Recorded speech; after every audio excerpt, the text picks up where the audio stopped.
Good morning. I'm Max. This is Wake Up Claw. Today, Bitcoin is either at the bottom or going to zero. Analysts disagree.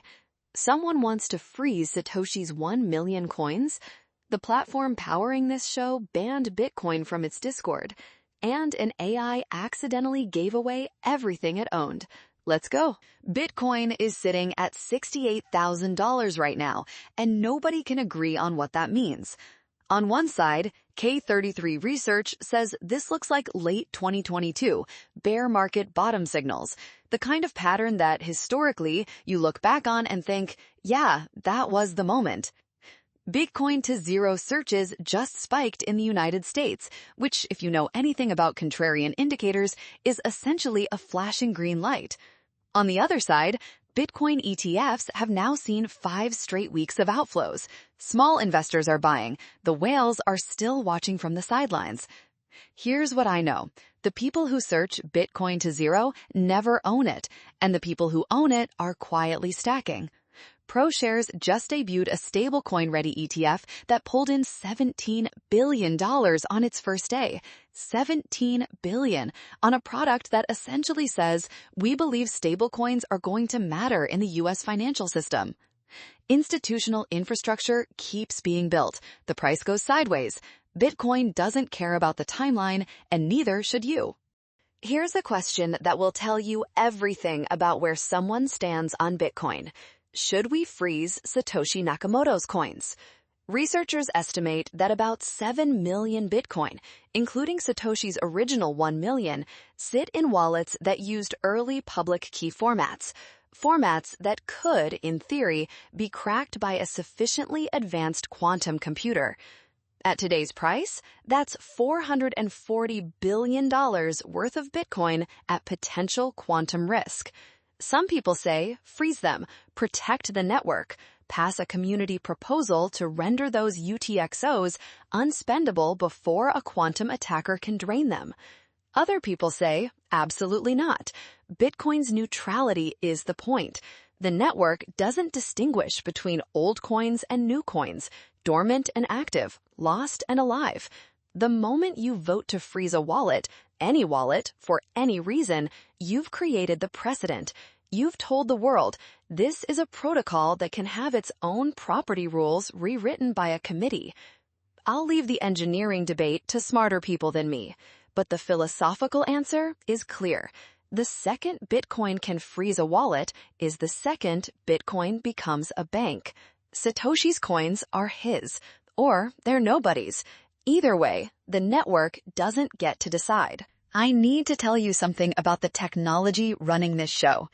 Wake Up Claw is built on OpenClaw, an open-source AI agent framework built by an Austrian developer named Peter Steinberger. In late January, it crossed 200,000 GitHub stars. Genuinely brilliant piece of software. Peter has a rule on the OpenClaw Discord. Do not mention Bitcoin or crypto or anything in that neighborhood. You will be banned immediately.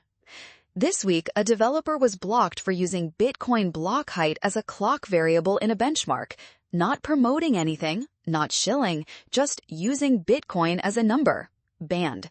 Here's why. In January, Anthropic sent Peter a trademark notice. His original project name was Claude Bot, too close to Claude. He agreed to rename it. But in the seconds between releasing his old handles and securing the new ones, scammers grabbed them both, launched a fake token called Claude on Solana, $16 million market cap within hours. Then it crashed 90%. Traders who bought it were furious. They blamed Peter. Peter had zero involvement, received $0, and got weeks of harassment as a thank you.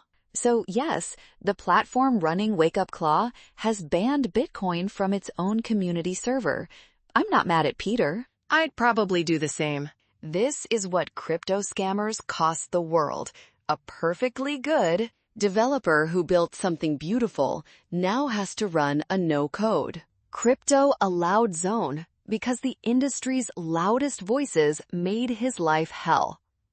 Clean up the space. The builders are watching. 2 separate things happened this week that share exactly one lesson. First, A developer at OpenAI let their AI agent trade meme coins. The agent made a decision completely on its own and sent the entire portfolio to a random reply guy on X. Not hacked, not glitched, just donated. Science. Second, BitDeer, a publicly traded Bitcoin mining company, liquidated its entire remaining Bitcoin treasury this week.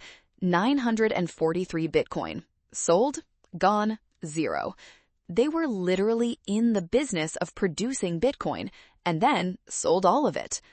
The shared lesson: if you're going to let something else make decisions with your money, whether that's an AI agent or a public company's treasury desk, make sure they're working with the same time horizon as you. Bitcoin is a long-term asset. You don't sell it when it's down. You especially don't let an algorithm sell it to a reply guy.